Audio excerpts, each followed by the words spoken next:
I would guess that it just takes the difference. So if you're decrepit and... Oh, God, that's a Rapier.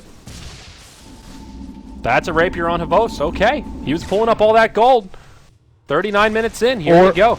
I guess magic damage is actually multiplicative, too. So if it's 100%, it's like doesn't really matter how much you... I just don't know how the math works. Like, does it take the difference if you're petrified and ancient sealed? DAC, coiled, silenced, Potato hops in. He gets silenced before he can ultimate. No split right now. Havos in sort of a weird spot here. Man's up onto Pycat though. Stone Gaze, he uses the BKB, but it just doesn't matter. Now Medusa thrown into the Cyclone, and they're starting to converge. Can they drain his mana? They're thinking about it. They're starting to drain him down. There it is. They're sucking him dry like a vampire, but Havos still with a lot of health. Lion gets killed off to the side. That's not working. Now Funnick trying to run. Loda stealing as much health as he can, but Havos, he's just the immovable object, the unstoppable force. They can't bring him down. He's a bloody raid boss at this stage of the game. Loda on the run, low on HP. Might be able to find a kill on the Dazzle. Whoa, there's the shallow grave. A close one. And meanwhile on the other side, Pycat and Funnick still going at it with each other. He needs a slot for MKB now. So, I mean, not only is it a great item for him, it kind of just wastes Troll's slot. I mean, it's not a waste, but ideally he wouldn't have to go MKB in a 6-slot scenario. Oh, they want Pycat. Goblack trying to start it off, baiting it out. There's the BKB, but Havos with a double damage rune on top of the Rapier. Pycat not ready for that one. Taken down in a couple of arrows. He does have a buyback. Now Ake getting chased down by Funnick, but will be able to survive. Now Havos just goes right into the tower. Glyph comes out. Still a little bit of time left on this double damage. Alliance will go for a push in the top lane, but base race. I don't know if you want a base race against the double damage Dusa with a Rapier. The DD is about to expire, but I think Na'Vi can win this base race. I don't know. He's bought back now. Battle Trance his ownage. He doesn't have an Aegis. They're going straight for the tier 4s, and so is Pycat. He's laying into that first one. Na'Vi with the advantage right now, but now they have to focus their efforts on some heroes. All heal from Chen. BKB's used. Potato taking a lot of damage. Gets off the split, but they kill the Lion. Meanwhile, in the dire base, Pycat taking down one of the tier 4s. Winning the race for now, but Na'Vi get the kill on Lion. He'll buy back. Ooh, Na'Vi, this is looking a little scary. Now they get one tier 4, still one to go. And now they're TPing back. Loda getting low. Havos can't find the kill thanks to the decrep. Back in the base. Both tier 4s have gone down. It's just Vanscore versus the Troll. Ancient still at full health. Meanwhile, in the Radiant base, Funnick locked down and brought down. Havos on the run. A TP back from the Troll.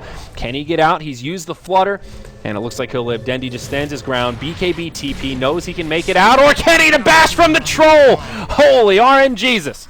But they didn't get the prize, the Rapier on Zeus. Actually, Rapier doesn't really matter right now because he can just buy another one. But what is important is that the throne is exposed. Earth Spike will not connect, but he won't be able to blink out. And they will get a freebie on the Fairy Dragon. But at what cost? In the Radiant base, there's Na'Vi, there's no Glyph, and they're going to lose at least one lane of barracks. They're caught way out of position. A lot of these heroes lacking TP scrolls. Worthy bait in that mid lane from Funnick. Now this is going to be Megas. They have to defend this. They're going to go in. Very awkward position from Alliance. They're all over the place. Potato comes in outside of the base. Havos uses the Stone Gaze on the high ground. Loda, BKB on. The first all heal from Chen. He has an Aghanim, so might be able to use it again. Havos isolated, compliments of the tornado. Vanscore goes down. Goblack taking a lot of damage, but now Havos uses the BKB. Wants to try and save his friend. He'll just go right for the Panda Spirit. And oh my god, Potato goes back into brew form at the ideal time. Havos now locked in place. He's the last one alive for Na'Vi, and they've got more than enough damage. It's the hold that Alliance needed to make it happen. A clean 5-0 exchange. Get the Radiant Vision, sending the illusion into the pit. They see Roche at about half health. And see that Na'Vi have committed everything.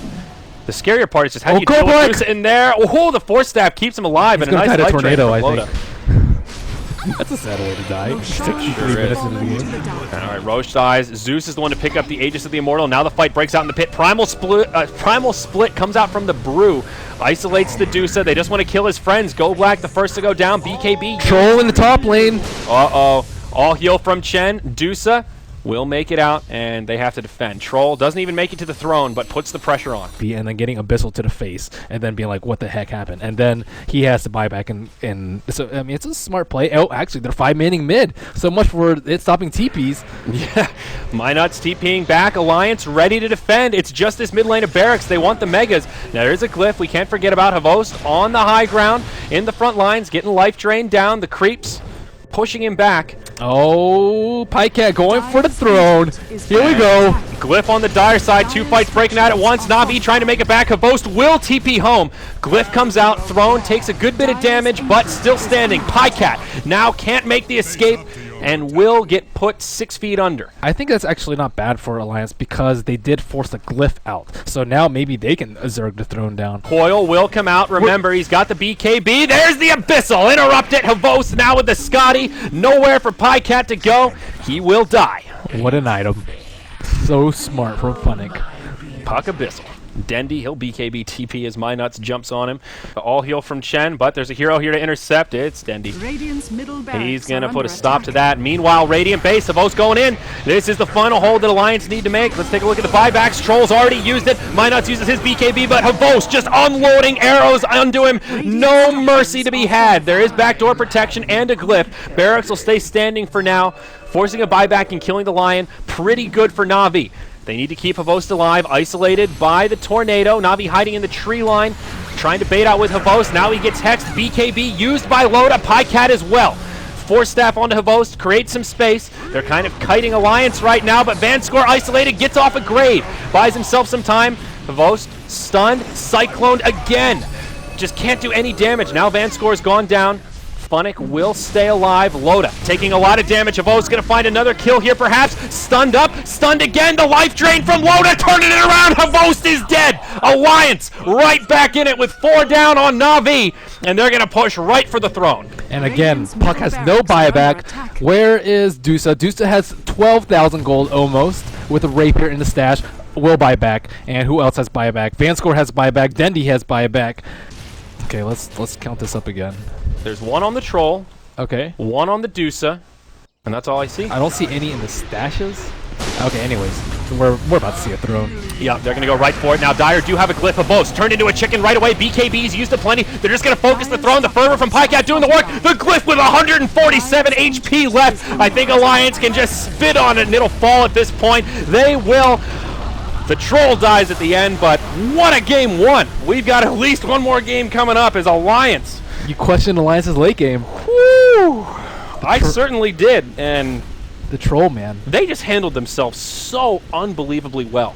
You look at that on paper, and it's like, I think you can't expect a team to play the rat, split attention around the map as well